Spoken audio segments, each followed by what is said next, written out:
അസ്സലാമു അലൈക്കും വറഹ്മത്തുള്ള. മൂന്നാം ക്ലാസ് ഖുർആനും തദ്രീബ് തിലാവയുടെയും ക്വസ്റ്റ്യൻ പേപ്പറാണിത്. ചോദ്യം വായിച്ചു നോക്കാം. കുട്ടികളെ ഒന്നിച്ചിരുത്തി ഓരോ കുട്ടിയെ കൊണ്ടും താഴെ പറയുന്നവ മുസ്ഹഫിൽ നോക്കി ഓദിക്കാം. ഖുർആൻ പാരായണ പരീക്ഷയിൽ പരിഗണിക്കുന്നത് അക്ഷരശുദ്ധിയും ഇടർച്ചയില്ലാതെ, അതായത് സ്റ്റെക്കില്ലാതെ ഓതാനുള്ള കുട്ടിയുടെ കഴിവിനെയാണ്.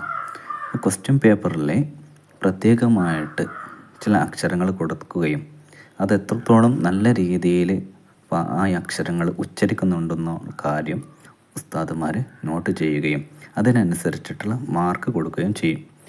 മെയിനായിട്ട് ശ്രദ്ധിക്കേണ്ടത് അക്ഷരത്തെറ്റില്ലാതെ ഇടർച്ചയില്ലാതെ ശുദ്ധിയായ രീതിയിൽ ഓതേണ്ടതാണ്.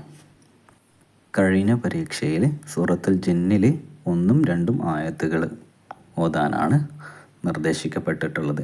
ഈ പരീക്ഷയിൽ അത് മാറാം. ഖുർആൻ നോക്കി ഓത്തിൻ്റെ പരീക്ഷ ഈ ഒരു രീതിയിലാണ് ഉണ്ടാവുക. ഇനി തദ്രീബു തിലാവ എന്ന എക്സാം എങ്ങനെയാണ് ഉള്ളതെന്ന് നോക്കാം. ഇതിൽ സെക്ഷൻ 2 അക്ഷരങ്ങൾ എഴുതാം എന്ന ക്വസ്റ്റ്യൻ മുതലാണ് തദ്രീബ് തിലാവയുടെ പരീക്ഷ ആരംഭിക്കുന്നത്. അതിൽ ഒന്നാമത്തെ ചോദ്യം ഹുറൂഫുൽ ജൗഫ് മദ്ദിയായ അക്ഷരങ്ങൾ എഴുതാനാണ്. ജൗഫിൻ്റെ അക്ഷരങ്ങൾ ആ കൊടുത്തിട്ടുള്ള 3 കോളത്തിലായിട്ട് എഴുതണം. അത് നമുക്കറിയാം. ജൗഫിൻ്റെ അക്ഷരങ്ങൾ മദ്ദിൻ്റെ വാവ്, മദ്ദിൻ്റെ അലിഫ്, മദ്ദിൻ്റെ യാ.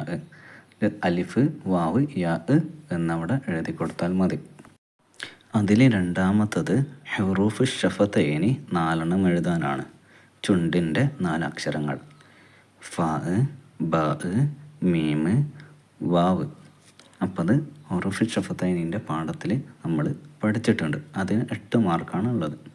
ഇനി മൂന്നാമത്തെ സെക്ഷനിൽ താഴെ ഉദാഹരണത്തിൽ നിന്നും ഹുറൂഫുൽ ലിസാൻ 3 എടുത്തെഴുതാം എന്നതാണ്. താഴെ കൊടുത്ത തവഫനി മുസ്ലിമൻ എന്ന ആയത്തിൽ നിന്നാണ് നമ്മൾ ഹുറൂഫുൽ ലിസാനിൻ്റെ 3 അക്ഷരം മാത്രം എടുത്തെഴുതേണ്ടത്. ഇപ്പോൾ ഹുറൂഫുൽ ലിസാന് 18 അക്ഷരങ്ങളുണ്ട്. ആ അക്ഷരങ്ങൾ എളുപ്പത്തിൽ പഠിക്കാനുള്ള മാർഗം നമ്മുടെ യൂട്യൂബിൽ ചാനൽ ഷോർട്ടായിട്ട് ചെയ്തിട്ടുണ്ട്. എല്ലാവരും ഒന്ന് നോക്കാം. അതിൻ്റെ ലിങ്ക് താഴെ ഡിസ്ക്രിപ്ഷനിൽ അല്ലെങ്കിൽ കമൻറ്റിൽ പിന്നെ ചെയ്ത് വെക്കാം.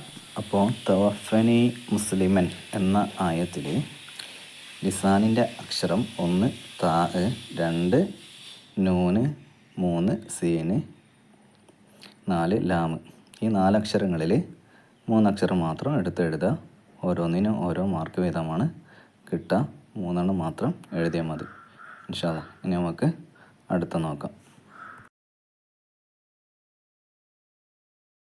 അടുത്ത സെക്ഷൻ നോക്കി എഴുതാം, കോപ്പി എഴുതാനുള്ളതാണ്. നമ്മുടെ തദ്രീബിൻ്റെ കിതാബിൽ ഇപ്രാവശ്യം ഒരുപാട് ആക്ടിവിറ്റി കോപ്പിയുമായി ബന്ധപ്പെട്ട് തന്നിട്ടുണ്ട്. അപ്പോൾ ഇവിടെ കൊടുത്തിട്ടുള്ള അതേ രീതിയിൽ നമ്മുടെ സ്വന്തം ശൈലിയിലോ നമ്മൾ എഴുതി ശീലിച്ച ആ രീതിയിലോ അല്ല ചെയ്യണത്. അതിൻ്റേതായിട്ടുള്ള രൂപമുണ്ട്. ഓരോ അക്ഷരം കൂട്ടി എഴുതുമ്പോഴും ഒറ്റക്ക് എഴുതുമ്പോൾ അതിൻ്റേതായിട്ടുള്ള രൂപങ്ങളുണ്ട്. അപ്പോൾ ഇവിടെ കൊടുത്തിട്ടുള്ള യല്ലഅന അസ്വാജൻ ഫതുബിഅ, ഇത് 3 താഴെയുള്ള ലൈൻ വരികളിൽ അതേപോലെ നോക്കി തെറ്റാതെ എഴുതി കാണിക്കുക. 3ാം ക്ലാസ്സിൻ്റെ ഹിഫ്ള് നമ്മൾ പഠിക്കേണ്ടത് സൂറത്തുൽ ഖദർ മുതൽ താഴോട്ട് സൂറത്തുൽ ഹുമസ വരെയാണ്. അതിൽ പെട്ട ഏത് സൂറത്ത് വേണമെങ്കിലും നമ്മളോട് ചോദിക്കാം. ചിലപ്പോൾ ഏതെങ്കിലും ഒരു സൂറത്ത് വന്നിട്ട് ഇപ്പോൾ നിങ്ങൾ കാണുന്ന ക്വസ്റ്റ്യൻ പേപ്പറിലെ പോലെ സൂറത്തുൽ തക്കാസുറിൽ നിന്ന് 7-8 ആയത്തുകൾ ഓതുക, സൂറത്തുൽ ഖാരിഅയിൽ നിന്ന് 6-7-8 ആയത്തുകൾ ഓതുക, അങ്ങനെ ചോദിക്കും. അതിന് പുറമെ സൂറത്തുകൾക്ക് പുറമെ നിസ്കാരത്തിൽ ചൊല്ലേണ്ട ഏതെങ്കിലും ഒരു ദിക്ർ നമ്മളോട് ചോദിക്കും. ഇതിൽ കൊടുത്തിട്ടുള്ളത് പിന്നെ നിസ്കാരത്ത് തന്നിട്ടുള്ള അല്ലെങ്കിൽ തദ്രീബ് തിലാവയിൽ കൊടുത്തിട്ടുള്ള ഏതെങ്കിലും ഒരു ദിക്ർ ദുആ നമ്മളോട് ചോദിക്കും.